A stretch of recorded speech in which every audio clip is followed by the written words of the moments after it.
विजयगढ़ का किला एक अकेली पहाड़ी पर खड़ा था। यह किला सदियों पुराना था और इसके चारों ओर रहस्य और कहानियों का जाल बिछा हुआ था। उसकी परछाई नीचे विलेज पर पड़ती थी। विलेज के लोग इस किले से फेरते थे और इसके पास जाने से कतराते थे। सदियों की हवा और बारिश ने उसकी दीवारों को खा लिया था। दीवारों पर समय की मार साफ दिखाई देती थी। टूटे हुए बुर्ज आसमान को छू रहे थे। ये बुर्ज कभी किले की शान हुआ करते थे, लेकिन अब ये सिर्फ खंडहर बनकर रह गए थे। लोग किले के कर्ज के बारे में पूछते थे। वे कहते थे कि इस किले में भूतों का वास है और रात होते ही अजीब अजीब आवाजें सुनाई देती हैं। वो कहते थे कि किला भूतों से भरा है। रात के समय किले के अंदर जाने की हिम्मत कोई नहीं करता। कोई भी किले के पास जाने की हिम्मत नहीं करता। यहाँ तक कि दिन के समय भी लोग किले के पास जाने से डरते हैं। ये किला एक खुली हुई प्राचीन का गवाह है। इसके हर कोने में एक कहानी छुपी हुई थी, जो समय के साथ टूटती होती थी। सूरज डूबने, आसमान लाल हो गया। ये दृश्य किले की सैकड़ी को और भी बढ़ा देता था। टूटे संगमरमर के फर्श पर रंग चमक रहा था। ये फर्श कभी राजसी हुआ करता था, लेकिन अब ये सिर्फ एक खंडहर है।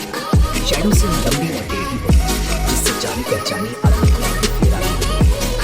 ये दृश्य किसी पुरानी कहानी जैसा है।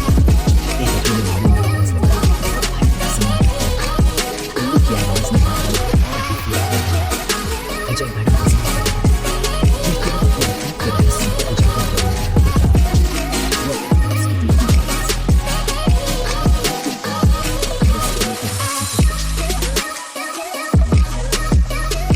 रानी कुमुदवती अपने घोड़े पर सवार होकर किले की ओर बढ़ी। उसकी आंखों में एक अजीब सी चमक थी, जैसे वो अपने अतीत को फिर से जीने जा रही हो। उसका दिल घबराहट और दृढ़ डिटर्मिनेशन के मिश्रण से भारी था।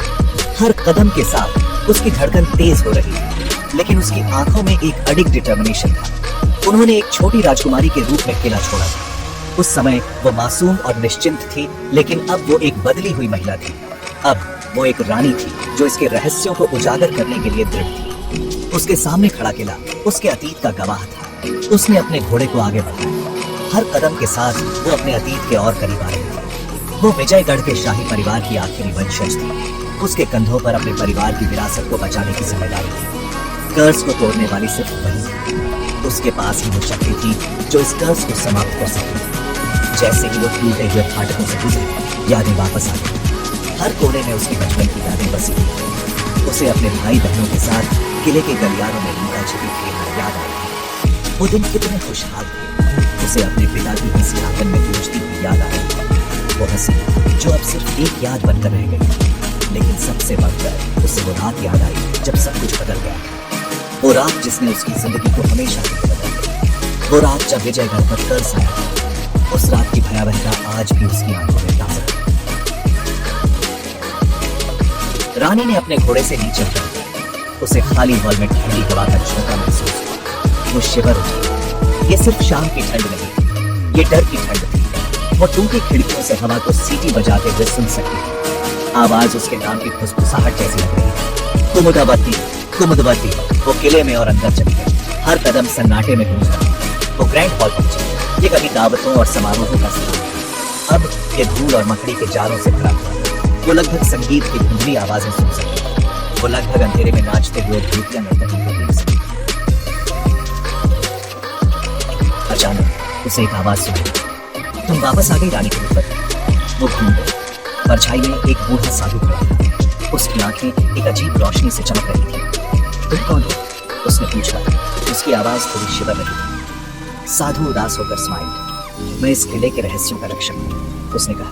मैं तुम्हारा इंतजार कर रहा था। उसने उसे अपने पूर्वज रेडची राजा की कहानी सुनाई। उसने बताया कि कैसे राजा ने सोने से भरे संदूक के लिए अपने लोगों को धोखा दिया था, और उसने बताया कि कैसे राजा के रेडच ने विजयगढ़ पर कर्ज ला दिया। साधु की आवाज विशाल हॉल में गूंज उठी। उसने राजा के एक जादूगर के साथ सौदे की बात की। राजा अथाह खजाना चाहता था। उसने जादूगर से बदले में कुछ भी देने का वादा किया। हालांकि जादूगर सोने से ज्यादा कीमती चीज चाहता था। वो राजा की आत्मा चाहता था। खजाना, साधु ने बताया, किले के अंदर छिपा हुआ था, लेकिन वो एक पावरशाली कर्स द्वारा संरक्षित था। कर्स तभी टूटेगा जब राजा का कोई वंशज विजयगढ़ लौटेगा। उन्हें खजाना ढूंढकर उसे उसके असली स्थान पर लौटाना होगा। तभी राजा और उसके लोगों की आत्मा को मुक्ति मिलेगी। कुमुदवती ने साधु की कहानी ध्यान से सुनी। साधु ने उसे उसके एंसेस्टरों की गलतियों और उनके रेडच की कहानियां सुनाई। उसने बताया कि कैसे उनके रेडच ने पूरे राज्य को बर्बाद कर दिया था। उसने अपने पूर्वज पर गुस्से का अनुभव किया। उसे अपने एंसेस्टरों की गलतियों पर शर्मिंदगी महसूस हुई। उसने अपने रेडच के लिए अपने लोगों और अपने राज्य को बर्बाद कर दिया था। राज्य की डिस्ट्रॉयडी ने उसके दिल में गहरा दर्द भर दिया, लेकिन उसे आशा की एक किरण भी दिखाई दी। साधु ने उसे बताया कि अभी भी समय है और वह इस कर्ज को तोड़ सकती है। वो कर्ज को तोड़ सकती थी। उसे अपने राज्य को फिर से खड़ा करने का मौका मिला। उसे कर्ज तोड़ना ही था। यह उसके लिए एक नई शुरुआत का संकेत था, अपने एंसेस्टरों के लिए और अपने लोगों के लिए। उसने अपने एंसेस्टरों की मूर्तियों को देखा और एक नई उम्मीद जगी। उसने साधु को सच्चाई बताने के लिए धन्यवाद दिया। साधु ने उसे सही माना।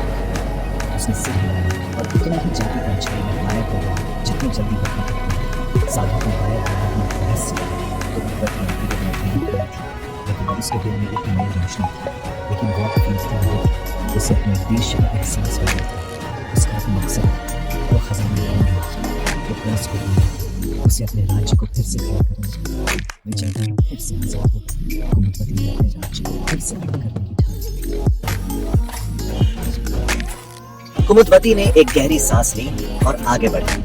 खजाने की खोज शुरू होने वाली थी। उसे नहीं पता था कि कहां देखना है, लेकिन वो इसे सर्चने के लिए दृढ़ थी। वो जानती थी कि कर्ज असली था। वो इसे अपनी हड्डियों में महसूस कर सकती थी, लेकिन वो यह भी जानती थी कि उसके पास इसे तोड़ने की शक्ति है।